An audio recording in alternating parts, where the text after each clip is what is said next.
Bonjour à toutes et bonjour à tous, ici le CNS et bienvenue dans la première séance où je découvre en direct avec vous la nouvelle saison, la saison 2 de la série Knights of the Zodiac, Saint Seiya Netflix comme on a tendance à l'appeler, bien que pour le moment ce ne soit pas disponible sur Netflix mais sur Crunchyroll. On en est à l'épisode 5, qui normalement, vu que juste à l'épisode d'avant on s'en était arrêté à Camus ayant enfermé Yoga dans le cercueil de glace. Petit moment qui a marché pour moi, hein. J'ai retrouvé que l'émotion était bien retranscrite. On doit donc en arriver maintenant à la maison du cancer, en tout cas si on reste sur les rails du manga, mais jusqu'à maintenant on y était à peu près, bien que la série, comme on l'a vu, se permette de faire des rajouts qui viennent enrichir l'univers, et pour le moment c'est plutôt pas mal. Donc voilà, normalement je m'attends à avoir la confrontation Shiryu Death Mask, et j'espère que ça va être bien.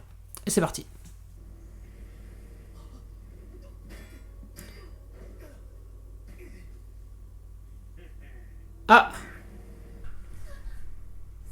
Ah ok. Oui, j'allais vous dire intéressant, on a une narration éclatée puisqu'on a pris de l'avance sur le récit, et en fait c'est un cauchemar de Shunrai, annonciatrice donc, du combat contre Death Mask.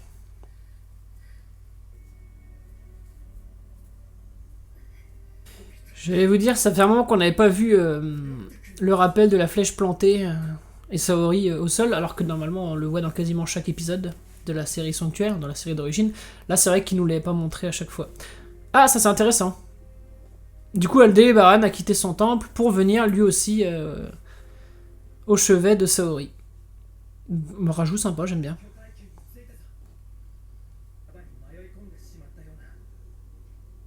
J'espère quand même qu'on reviendra à un moment donné à quelque chose de lumineux, parce que j'aimais bien l'atmosphère très ensoleillée du sanctuaire. Justement, le temple des Gémeaux, mais le temple du cancer aussi contrastait avec le côté très ensoleillé du sanctuaire. Ça renforçait le côté lugubre, alors que là il fait déjà nuit, donc on est un peu dans la même tonalité. Ah, sympa ça.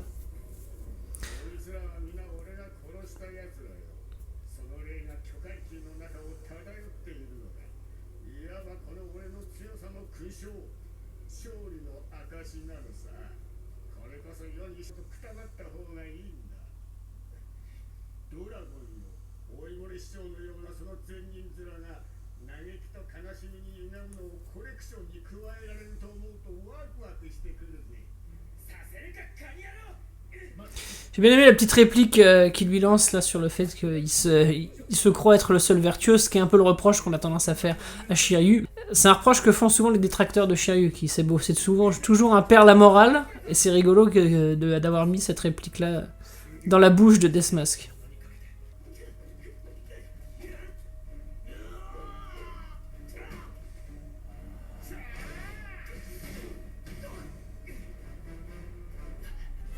Petit combat à mano.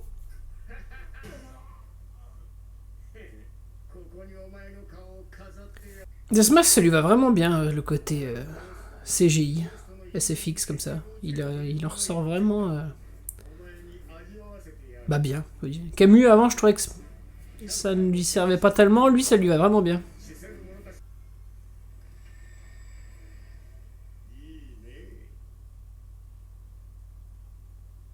D'accord. Ça, on voyait pas ça. Cette notion que le visage apparaît immédiatement une fois que... Il est pas tombé dans le trou, mais le visage apparaît déjà. Remarquez, dans la série d'origine, on comprenait pas vraiment quel était le lien entre les visages et les âmes. Là, finalement, oui, dès lors qu'il envoie quelqu'un, visiblement, ça fait apparaître le visage sur le mur.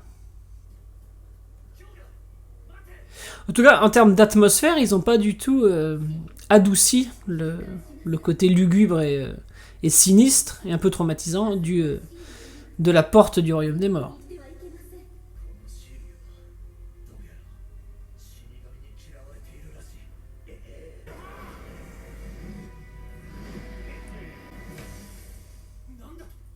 Du coup, ça rend Death Mask plus puissant, parce que normalement, comme il va l'arrêter du premier coup dans la série d'origine, parce que il l'avait déjà subi une première fois, et ça l'avait déstabilisé lorsque Shiryu avait défendu Doko. Là, du coup, ils se sont jamais rencontrés, mais il l'a arrêté direct.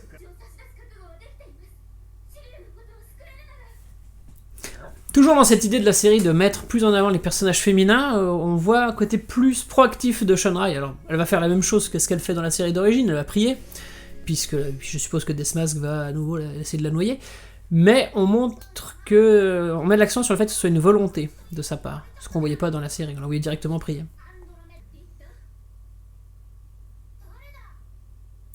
Donc voilà June et Marine, tout le monde se réunit. J'en déduis qu'on va sûrement voir June faire équipe avec Marine pour aller à Star Hill.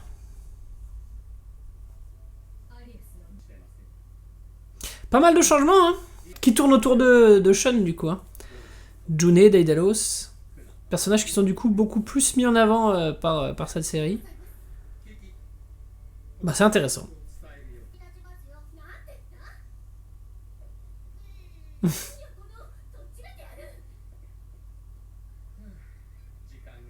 Bon. Ça m'a fait rire, alors que c'est un peu de la gaminerie vu les enjeux, mais bon. Ça rappelle un peu ce que fait Kiki vis-à-vis de Thétis. D'ailleurs, je me demande s'ils adapteront la partie Poséidon, j'espère. J'espère qu'ils feront tout. Poséidon, Hadès. J'aurais aimé qu'ils fassent Asgard, mais à mon avis, ils le feront pas. Vu que c'est non canon. Et on a enfin un enrichissement de Shiryu, parce qu'on n'avait pas eu grand chose dans la première saison, et là, ça y est. On a eu pour Shun. En fait, ils réparent les travers dans lesquels ils étaient tombés, à développer des trucs inintéressants et nouveaux. Et là, finalement, en raccordant au manga, ils se permettent même d'enrichir le matériau d'origine avec des trucs vraiment intéressants et en rapport avec le manga. Mais c'est bien, faut le dire, les gars. Pour l'instant, c'est bien, cette série. Cette nouvelle saison est bien. Ils ont très bien montré la relation Shiryu-Shunrai. Ils préparent forcément l'enjeu et sa future fureur, j'imagine. Ah, c'est bien.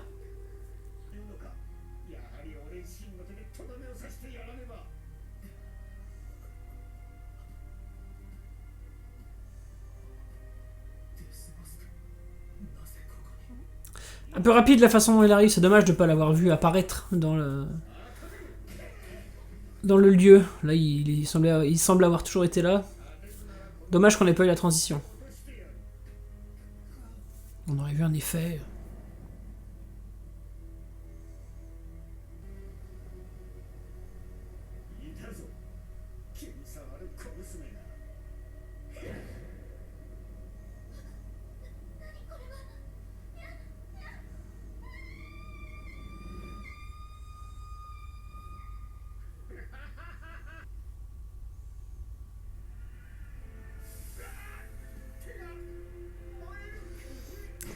Trop rapide.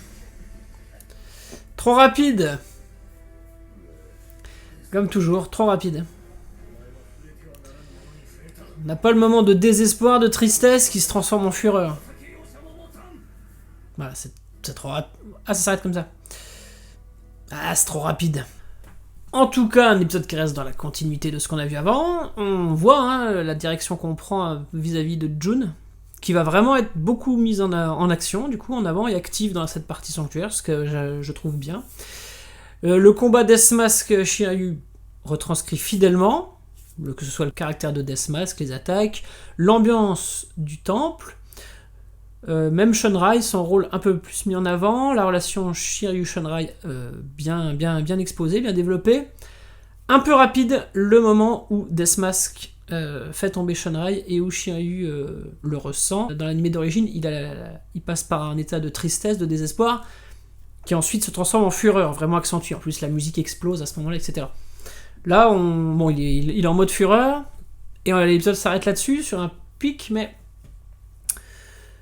c'est ce que je vous dis hein, depuis le début, c'est ça reste toujours un peu au même niveau. C'est-à-dire que finalement, la parlotte, tout ça, c'est bien. Il n'y a pas de pic. Il n'y a pas cette variation dans l'intensité. Ça reste toujours un peu à un niveau assez linéaire. Donc agréable, mais on n'a pas ce pic d'émotion qui nous prend, comme dans la série d'origine. Écoutez, curieux de voir la suite, encore une fois, hein, et on se retrouve pour un nouvel épisode de la première séance qui sera consacré à l'épisode 6. Si cette vidéo vous a plu, n'hésitez pas à la commenter, à la partager, n'hésitez pas à me donner votre avis sur l'épisode en question. Je vous dis à très bientôt pour une prochaine vidéo. Salut à vous!